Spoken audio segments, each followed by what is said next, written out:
All aboard! For this stagecoach is about to move out. It is for everyone that has potential and would love to be a superstar. Yeah, buddy, this stagecoach is leaving for Fun Timesville. And the Lord God is your driver. To see that we have a safe trip. AC is your conductor. Right here, Friday night at 12:30. All aboard! All aboard! All aboard! Be there! Well, good afternoon and welcome to the AC Fun Time Television Show. My name is AC and we've got some guests on the show today. By the way, Elder Colleytown will be with you shortly because she's going to be telling you about the big play that she is coming up with and you want to be there. But in the meantime, I'd also like to remind you that we're going to be talking about some things that we're dealing with. And perhaps it's going on in your home. I didn't say you, but it could be. And what you hear today is only our opinion. You don't necessarily have to use it. But if it sounds right and it's something that you can use it. If not, put it back on the table. What we're going to start off with is last night we had a conversation and it was quite interesting. I said to my friend, look at here, because he is so deep. The brother, I'm not going to talk about it. I'm going to let him get into it with you. But I said to him, listen, where do we come from and who are we? And all the problems that we deal with, I wanted to see if he can answer that question. And right about here, I would like for you to take time, sit back. And if you're going to get a glass of water, go right quickly and hurry back because we're going to be burning hot up here today. AC Fun Time Superstar. I'm going to give you an opportunity to go get a glass of water. We'll be right back. Stay tuned. Don't go anywhere. Yeah, thank you, AC. Hey, this is Elder Colleytown, and I'm here to tell you about the play that we got. We got a play coming up October 1st. It's called Gullah Geechee Conversation Part 2, just down the Fruit of the Spirit restaurant. And it's going to be about all the things that we do in our community, especially the food. Yeah, we're going to have some food up in there. We're going to have some of all kinds of food. But most of the time, we have Gullah Geechee food. But we're going to also have some, y'all, we have the devil eggs and stuff. Well, you're going to see all that in the play. But also, you're going to see some of the characters. You're going to see Pastor Joe. And then you're going to see Sister Sunshine. And, oh, Lord, Constantinople is going to be there acting herself. We're going to have a great time. The rest of I'll tell you what we're going to do. Would everybody please introduce yourself? Now, if you've seen Mr. Julian Chisholm before on the AC Fun Time, sitting here directly to my right is Julian Chisholm. Darlene Chisholm. Sylvia Jackson. And the gentleman that's about to take the mic, I'm going to let him tell you who he is. And my question to him is, some of the problems that we are dealing with in the community, what causes that?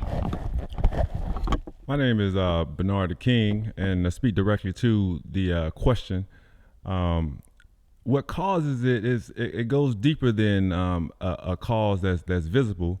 I think it's if you look at people, they're just searching for answers, and we're looking for those answers outside of ourselves. So what causes it is a lack of knowledge of self. And you have several versions of that story.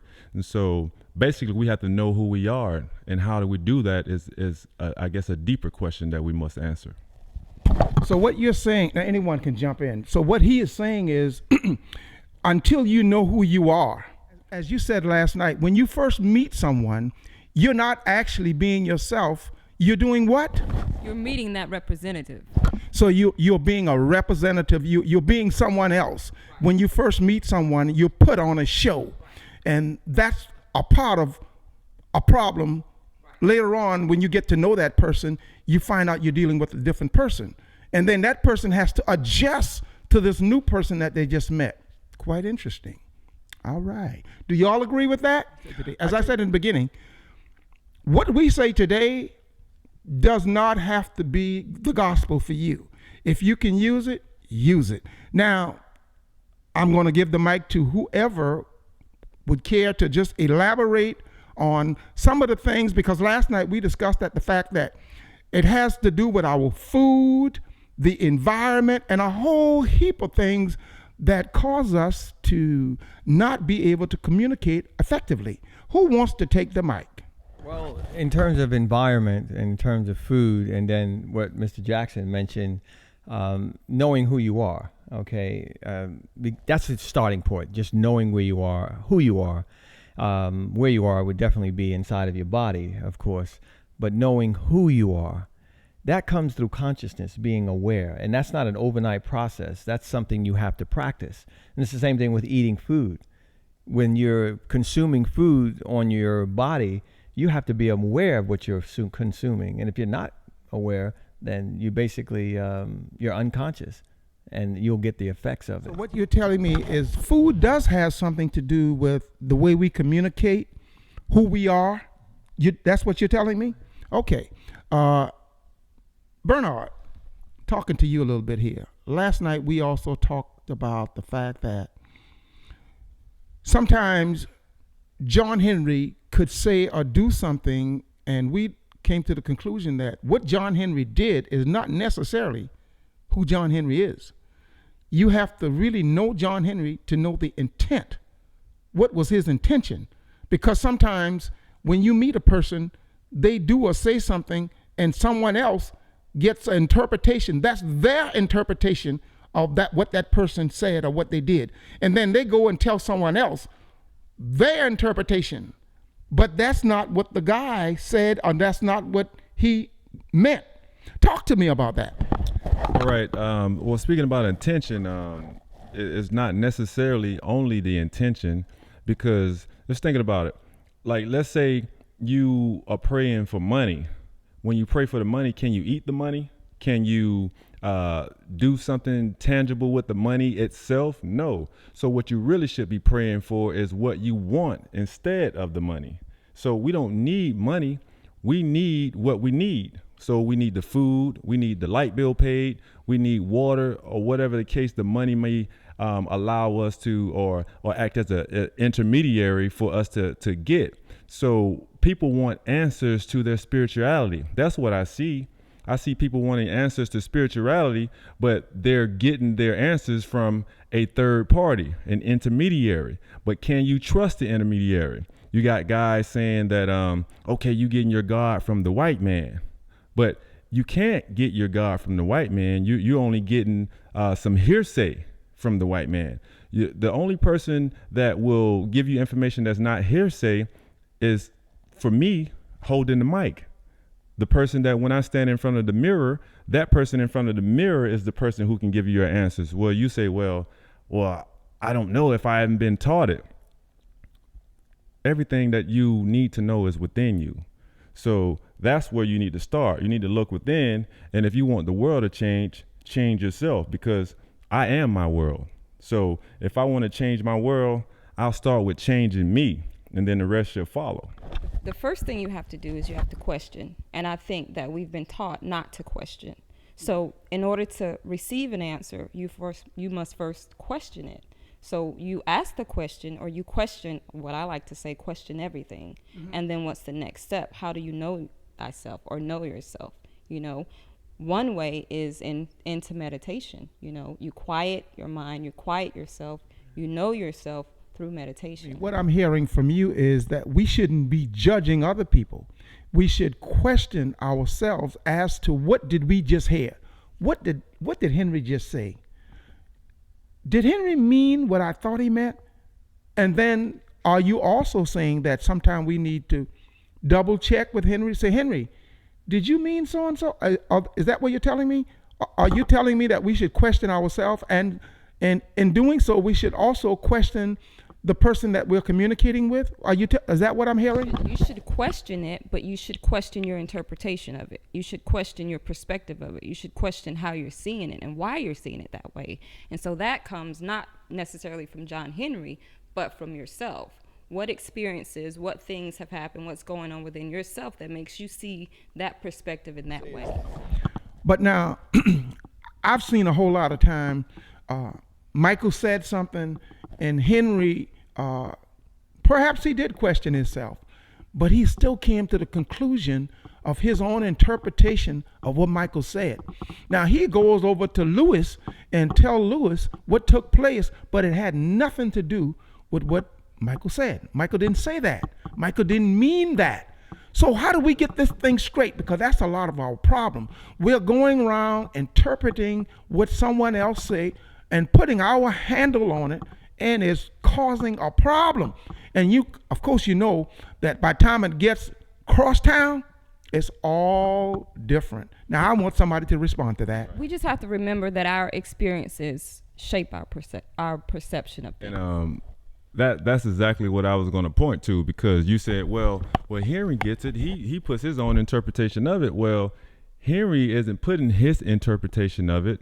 Henry is putting the interpretation that is built by the images that he sees in the media, the images that he sees in his neighborhood, the experiences that he's had and the pains that he's felt before. So now all these things are coming back to memory, even though it's not a conscious thing. It's a for lack of a better expression, subconscious thing that he's not even aware of. So that's what my wife was speaking of in regard to knowing yourself. If you know that every time somebody does this, it makes me get angry, you won't be angry as long, because you will recognize I'm not angry because they did it.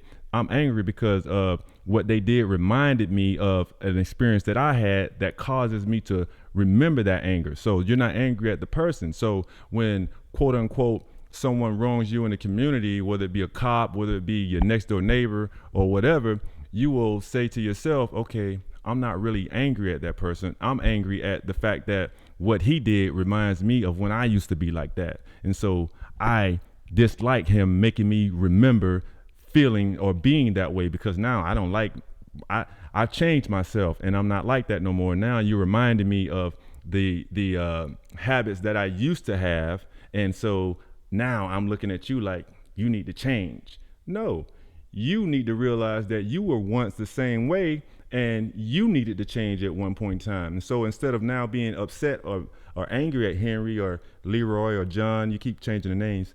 That was a joke.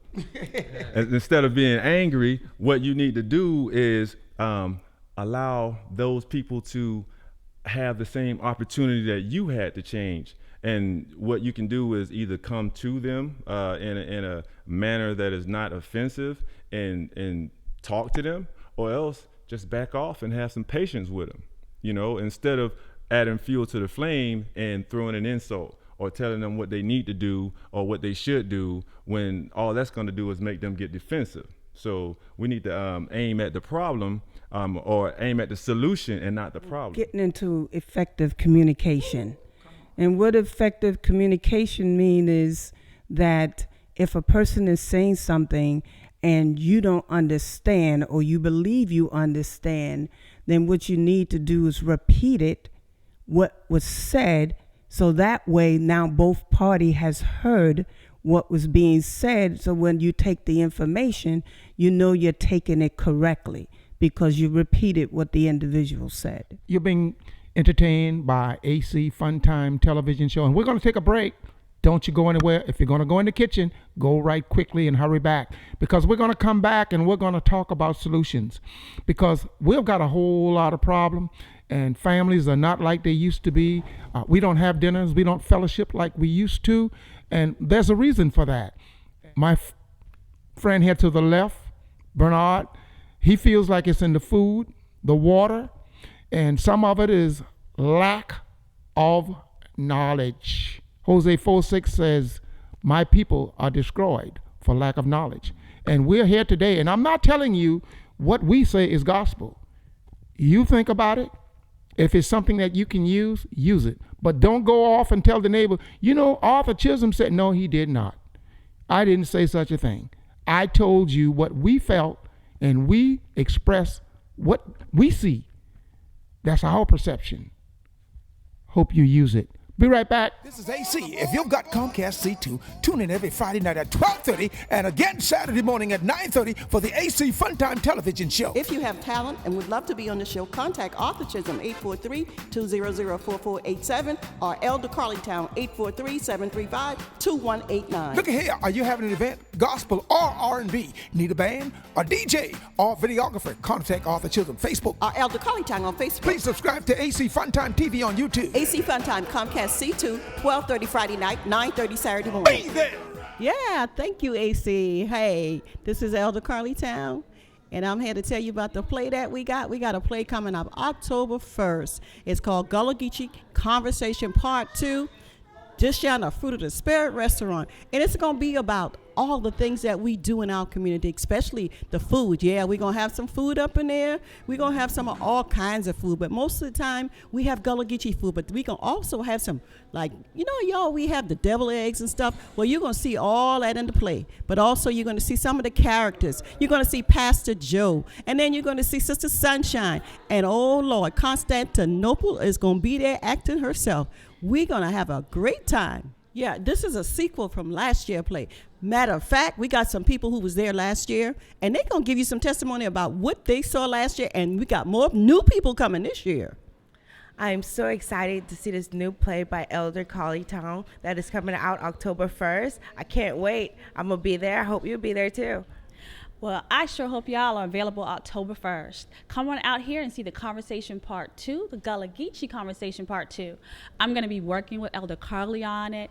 And so far, I hate that I missed last year's Conversation Part 1. But I'm telling y'all, if you saw it, you will be excited this year about what's going to happen. You're learning so much history about yourself, getting some laughs, meeting some new faces, and you're just going to enjoy this here. So I hope you guys come on out, take a look, and see all the work and just the fun that you're going to have October 1st. And once again, I just want to remind you, it's October 1st. That's going to be right here in North Charleston, right off of Piedmont Avenue. That's 4870 Piedmont Avenue at the Harvest Point. See you there. You got to put this on your calendar.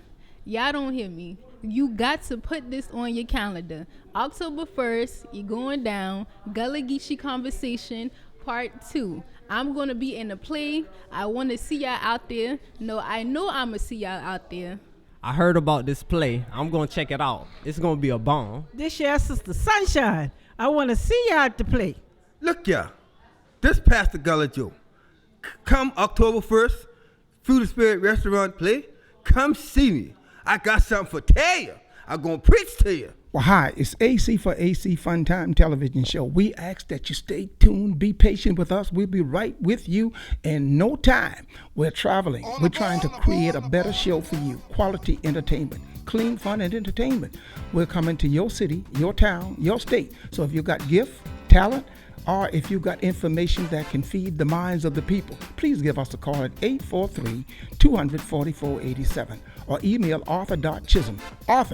That's author.chisholm@att.net or Facebook Arthur Chisholm. I'll be riding a white horse. Well, good afternoon and welcome to the AC Fun Time Superstar. My name is AC and we're out here at Mosquito Beach and we're at it again. We're on the move and we're out here trying to, not try, we will keep history alive. Brother, you've got the mic. Thank you, brother. My name is Brother Nazar. I'm with the Gullah Heritage Museum, and we're today celebrating Marcus Garvey Day and our attempt to preserve Gullah cultural lands and culture. So this celebration is to bring the people together so we could express our desire to preserve our lands, culture, and everything that it is that has made this country great. The majority tend to go along with what's going on, and you always have these few visionary people who step aside from all that and say, wait a minute, this is not right, things have got to change. Marcus Mosiah Garvey was that type of man. It turns out that while he was on a ship one day, he happened to read Booker T. Washington's Up From Slavery. And that's the story of how Booker T. Washington literally rose from slavery to build Tuskegee University, which is today one of the greatest of all the HBCUs. And when Garvey read that book of how Booker T walked all the way from Malden, West Virginia, to Hampton, Virginia, to gain an education to not only enrich himself, but to run one of the greatest schools that we ever had, Garvey asked himself these questions. Where's the black man's government?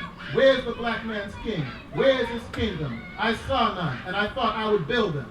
You see, it's important to understand that there were very few African independent countries in those days. The West Indies was completely conquered by France and England. So when Garvey thought about this was very revolutionary. So he began the Universal Negro Improvement Association. Kawan, who was there? Huyen? I'm looking at her upside down. I was here I was there, which is here, part 1. Okay, go for now.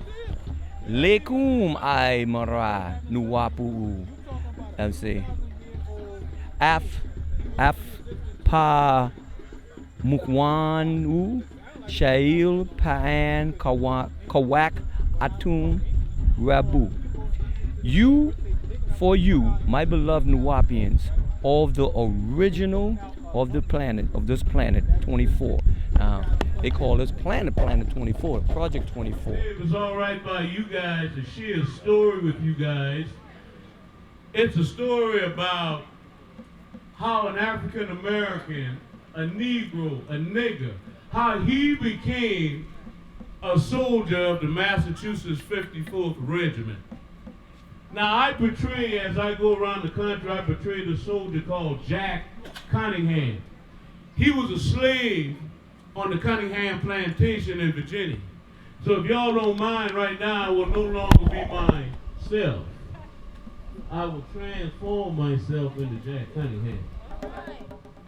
I was born on the Cunningham plantation. Don't rightly know when I was born. They just said I was born when it was cold. I remember growing up on that there plantation. I remember hearing the sounds and smelling the smells of a freshly whipped back with the blood dripping down.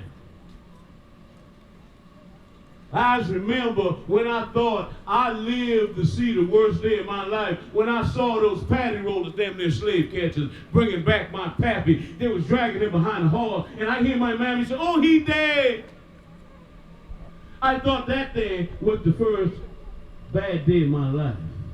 But it wasn't. I remember when I was about so high, I was playing in the big band. I was playing in the back while my mammy was milking the cow. I was playing with the baby goat. And I hear the big barn door flew open, and I hear Master Cunningham say, "Hey, nigger woman, where was you last night?" I was called for you.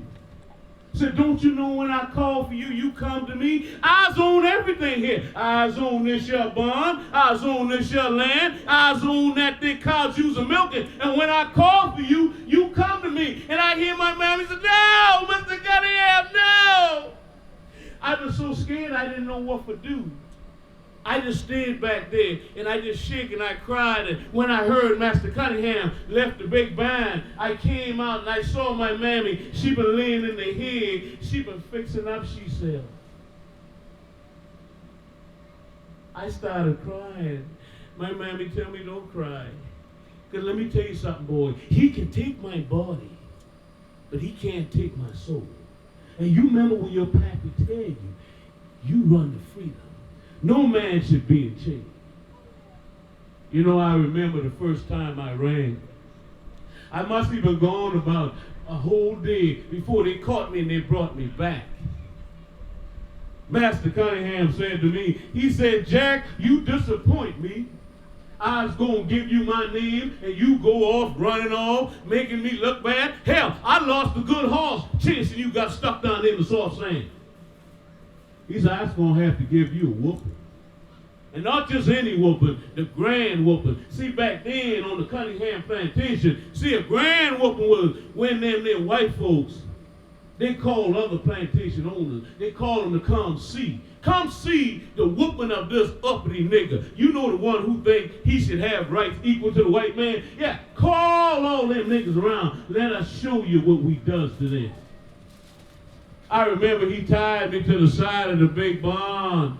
He stripped me down to my all together. He began whipping me and whipping me and whipping me, and I never knew how to count that day high. When I woke up, I was in the little house. Back down in the bottom, I hear Master Cunningham say, "I've never seen a nigga take that kind of whipping and still draw a breath." I hear my grandmammy, my auntie them say, he whipped me so bad that the skin on my back had rolled all the way down to my midsection. I was laying there in so much pain, I said, "Lord, if you ever heal this body of mine, I was going to run. I was going to run. I was going to run. I was going to run to freedom." As my body got better, Master Cunningham made me a coach boy. See, when you get to be a coach boy, you get to drive the master and his missus to and fro. And I remember I was thinking, I said, when it comes to that fall ball, see, that fall ball went on in plantation owner, they get together like we are now, having a good time. Drinking that old elderberry wine, but I know that was going to be my time to run. I took them and that old fancy carriage, and I put that old carriage next to the barn. And I took off through them woods, then I kept running. I ran all night long. See, I had to run all night long because I know in the daytime I would have to sleep. I would climb a tall tree and sleep all day long because I know the next night I would have to run some more. And the next night I would have to run some more. And the next night I would have to run some more because, see, I was trying to get to that there river. Now, we black people, we call it the Freedom River. Then white folk call it something else. But we call it the Freedom River. You see, I had to get to that river to get to the other side. You see, on the other side lived freedom. And I wanted to live with him. And I remember I dived in that water and I started swimming and swimming and swimming. I thought I would never get to the other end. But finally, I got to the other side and I was so tired. I just laid there in the marsh. I was so tired, I couldn't go no more. We cannot allow our enemies to define our history. So our great ones, our heroes, our sheroes, we got to take on the initiative to realize and recognize our own history, and if it takes us putting the matter in our own hands, that if the public educational system is not properly educating our children in terms of educating them in terms of their own history, then right now in 2015, we cannot allow another generation to pass where we allow the mindset of our children to be the playfield of our enemies. As we said before, Elder Carlytown is standing at the point, chopping at the bits, and that's where she's going to have her big play. The point, right at the foot of Montague. Elder Carlytown, are you standing by? Coming your way. Y'all remember Mama Faith from last year? Well, she's going to be back this year. She's going to be cooking up that okra soup and that fried chicken. And don't forget Joy. You know Joy like to eat. She always want to eat. But this year, Joy's a little more serious because guess what? She's got a fiance called Chief Bingo. Yeah, you got to come out and see Joy. She's in love. And oh, yes, Truth. We cannot forget Truth. Truth is really going to be there doing her thing. So we are looking for you to come out on October 1st and at the Point Cafe in North Charleston and Ferndale and come and see all of our community come together so we can save the land. Okay, and trust that you enjoyed the break. Now we're back, AC Fun Time Superstar, and we're going to begin with solutions. Where do we go from here? We have got all kind of problems. We can't get along. We don't get along. We have different opinions, different viewpoints. And as I said in the beginning of the show, if we say something that you disagree with, you don't have to eat it. Leave it right on the table. It's our opinion. If it's something that you can use, please do use it because it's our intention to bring you to the point where you're present, where you understand what's actually taking place in the universe. And we all, none of us are perfect in the flesh. As my brother said, we are perfect in the spirit. We are spirit. We live in a body. And we have a perfect spirit. But each one of us are different. And sometimes it causes a problem. Well, we've enjoyed ourselves today, and we trust that you did enjoy the show. AC Fun Time Superstar. We ask that you stay tuned. Please do join us next week as we continue the discussion. Who are we? In fact, somebody wants to know, Arthur, now that you've discovered who we are and what causes us to have confusion, where do we go from here? We'll talk about that next week. In the meantime, we'll see you on the other side. All aboard! All aboard! All aboard! For this stagecoach is about to move out. It is for everyone that has potential and would love to be a superstar. Yeah, buddy, this stagecoach is leaving for Fun Timesville. And the Lord God is your driver to see that we have a safe trip. Holla! Friday nights at 12:30, 9:30 on Saturday morning. On aboard. Say, look at here. Be there.